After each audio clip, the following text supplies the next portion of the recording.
Hey, what's up? Dave with brazosvalleybarbell. Today I'm going to make another video about bracing and specifically how we can get the most out of it out of our squat. So this was actually the first video that I made on the channel, and it's probably been the most viewed and the most well received.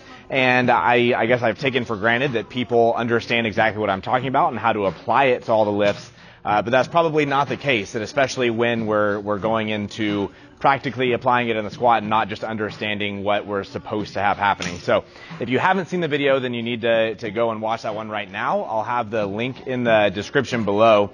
The main components of it are going to be talking about how the pelvis and the rib cage need to stay connected to each other, and what's happening with that association. So the big things that I'll talk about is going to be how bracing is not just through breathing, and it's not just through the muscular contraction that we're getting from the abdomen, from the transverse abdominis and all of that. So it's going to be the combination of both of those that really is going to make us stronger and make this brace effective. So in a lot of the videos, I've talked about how to engage your upper back, how upper back strength is involved in the squatting, and why those things are important. But in all of those videos, I mentioned that the brace is always going to be the rule for how much extension you can get in your back. And like I said, I've taken that for granted that people really understand that. So today we're going to dive into how to get that good brace position, and what I mean when I say we need to keep the rib cage down, especially when we're saying the rib cage down, then get as much extension out of the upper back as you can, with that being the limitation. So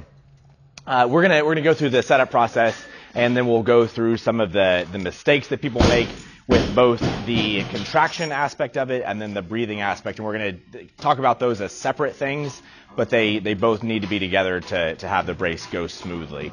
So the first part, the muscular action, is going to be keeping the rib cage stacked on top of the pelvis, and both of those things are going to be neutral. If we get into a really hyperextended back, then the pelvis dumps forward, and then we're not going to keep the brace well. Obviously, all the way back is going to be a hard position for your. It's potentially dangerous, and then it's also going to be a hard position for your upper back to stay strong and connected. So the neutral trunk, or the neutral pelvis in relation to your rib cage, is what the rib cage down cue is trying to create. So what always happens is that people will get underneath their squat. They're really trying to feel a strong upper back, and we end up losing that. We end up dumping that rib cage forward when I'm getting set, and then getting into that arch position. And that's not going to be what we that's not going to be the best position to be in. So I've talked before about how we need to get set up segmentally. So when I get set, I start with my upper back and feel the tightness there, and then I finish by bringing my hips underneath and getting back into that rib cage down position, and then just press into the bar. So that's where it probably goes wrong for most people, is that they try to think too much about what's happening with their upper back. And I think we just need to be thinking about that nice solid trunk, and then I can keep my chest pointed at the floor and even my eyes at the floor, and just press down, and the bar should rest on top of that solid trunk, and we'll have a good foundation in order to transfer all the power from our legs into the bar. So past that, once we walk out, actually it's going to be a mistake on both the breathing and the muscular action there, but people tend to try to get too upright, or they try to contract their upper back too much, and both of those things will take if the extension becomes the priority for most people trying to feel the arch, then it's always going to dump that rib cage forward, and we'll lose the rib cage down. And if we lose the rib cage down, we'll never be able to expand into the belt like we should. So the main problems happen is when people are trying to either stand too upright or to get too much contraction out of their upper back. So we need to be able to keep that muscular contraction for the rib cage down. When we're applying the breathing, these are probably where the most mistakes happen. Some of the main things that we'll see when people are messing up are going to be shoulder level coming up, head coming up, big open mouth, and all of those kind of things. If somebody's feeling like they're trying to create a good big deep breath, but then it never really gets back down into their belt. So when somebody takes that air, chest comes up, mouth opens up really big, shoulders come up, that's obviously going to lose the association from the rib cage to the hip. So everything needs to stay down and depressed. From there, I can take a sharp breath either through my nose or my mouth. I know a lot of people are comfortable doing it through their nose. That's never really worked for me. I don't personally know anybody that's effective with that one.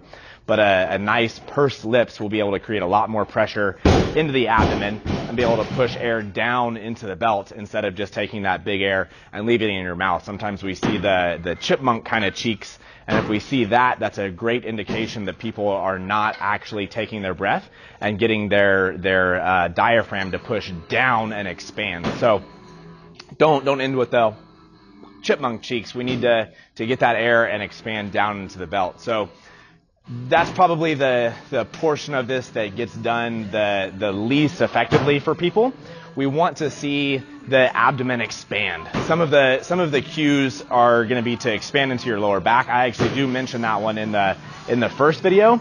I think that makes sense, but it probably only makes sense when we're doing that drill laying on the floor, how we can push into the floor and feel that position.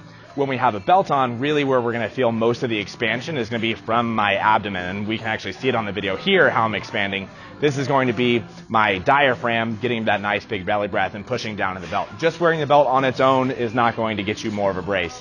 Just taking that deep breath without pushing it down into the belt is not going to help out either. So we need to be able to put all of those things together in order to create that nice neutral trunk. And so then we'll see when I'm squatting that the trunk is never really going to be moving. If we can take that completely out of the picture, if the trunk is never going to be the limitation, if that portion of your body is completely rigid and strong enough to transfer all the load that your legs can, then we're never going to be missing squats on something that really could have been avoidable by just practicing and putting the effort into learning how to create good tension and rigidity there. So I'll be making one. Actually, the video for deadlifts will be about why I recommend a top-down setup, but it will really be the same thing. It'll be talking about how we can find the brace at the top rather than waiting to find our breath and our brace down at the bottom. So I'll be coming out with another one of those here pretty shortly on how to brace well in the deadlift. So as always, let me know if you have any questions.